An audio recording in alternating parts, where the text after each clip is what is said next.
السلام عليكم ورحمة الله تعالى وبركاته.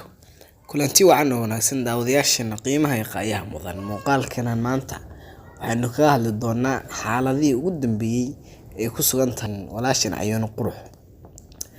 Fadlan subscribe saar si muuqaaladan u soo gulno maalin walba aad u noqoto daawada u horeey markaas daawada la wadaag asxaabtaada wixii afkaar qaybta commentiga ayaad noogu reebi kartaa. wadna ku maasantiin sida quruxda badan ee aad mar waliba uga falcelisaan muuqaalada aan idin soo gelino boggeena YouTube-ka. sida aynu wada ognahay waxa maalmahan social media la soo gelinayay muuqaalo aan u fiicnayn anshax kuwaas oo lagu caayay walaasheen Ayuun Maxamed Ayuun Qurux. runtii walaa waxa wax laga xumaada ah maalin waliba la raadiyo xumaanta gabdhaha Soomaaliyeed taas oo ay maalin waliba xumaantaas soo gelinayaan YouTube-ka. dhalinyarada Soomaaliyeed dhalinyaradii la rabay in ay iyagu dalka wax ka bedelaan ayaa iyagu dalka hoos u celinaya. wadan kasta dhalinyartiisa ayaa kor u qaada, dhalinyartiisa ayaa hoos u dhigta.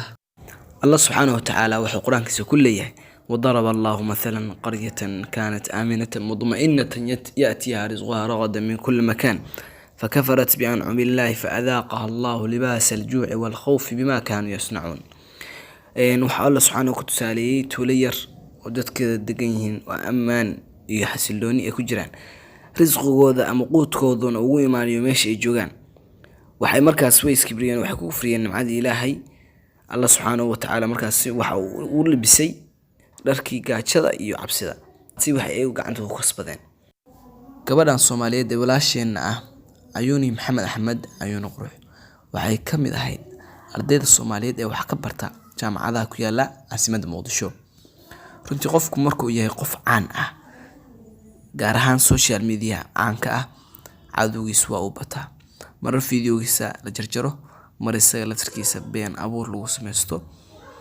runtii aad baan uga xumahay aniga ahaanteeda in gabar walaashii Soomaaliyeed inta la soo qaawiyo la soo geliyo baraha social media. waxa uu alla quraankiisa ku leeyahay ظهر الفساد في البر والبحر بما كسبت أيدي الناس. fasaadka ayaa ka soo shacbahay barigii iyo badiba taasoo ahaatay mid bani'aadamku ay gacmooda ku kasbadeen. sida haddaba taagan mar waliba waxa maqlaysaa meel hebel ayaa wax ka socda abaar, gaajo, amni darro. waxaasoo dhan waxa ugu wacan waxa weeye fasaadka ay sameynayaan dadku. waxa aan la talinayaa dhalinyarada Soomaaliyeed dhalinyaro marka hore horta Allah subhanahu wa ta'ala ka baqa. dumarku mar waana la dhasheen, mar waana dhaleen, marna waana dhaxaan. بركمان سيدات dumarku aaminayaan dhalinyarada Soomaaliyeed. dhalinyarta haday noqdeen bahalo aan loo dhawaan karin. ogow mar waliba waa xumaan ku sameyso gabar walaasha Soomaaliyeed inay ka jarantaa walaalaha kula dhashay ama cid aad adu dhasho walaadaada oo kale inay ka jarantahay. waalidka caruurta korinay laftirkiisa waxaan kula talin lahaa in caruurtiisa uu tarbiyada baro inta uu yar yahay si uu markuu weynaado uu noqdo qof tarbiyeysan oo bulshada si fiican ula tacaamula. tusaale ahaan guriga haddii aan beeska hoose laga dhisin guriga mustaqbalka waa u dudumaa, guri burburo noqda.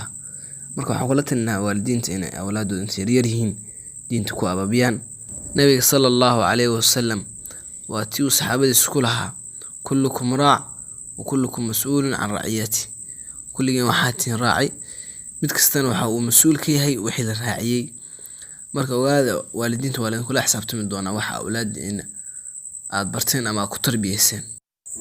haddii aan ka hadlo gabadha Soomaaliyeed ee walaasheena xaaladda hadda ku sugan tahay kul gabadhaas way caafimaad qabtaa sidaan aanu isleeyahay rajeynayo.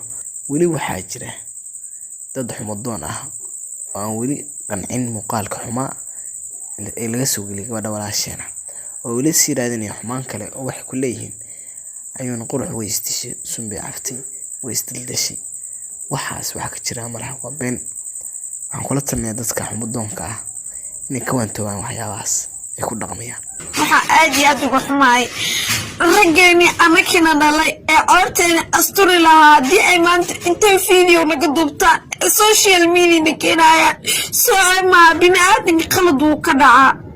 sheedana meeshan joog laakiin gabar walaashaya ina ceebteeda faafis walaa wax aad iyo aad u xun ilaahay ka cabsada adduunkan waa laga tagayaa gabdhow idinkan is ilaaliya wallaahi inuu sanin sharaftaada ilaaliyeen haddaa adiga sharaftaada ilaali weyso meegeesigii gaarida ciseen jiray gafaduu ku dhaco dumar ama inan laga asuro rug sawkii guban jiray hubka sawkii guran jiray gabar ooyada sawkii geerida ka xigi jiray dhaqankaygu moogaay hidihii ma gabax yiri ma gabalamay hanaankii ma gaboobay sharaftii haddii dumar guhaadiyo guul lagu faro rug sawkii gowsaha bishimaha ku goyn jiray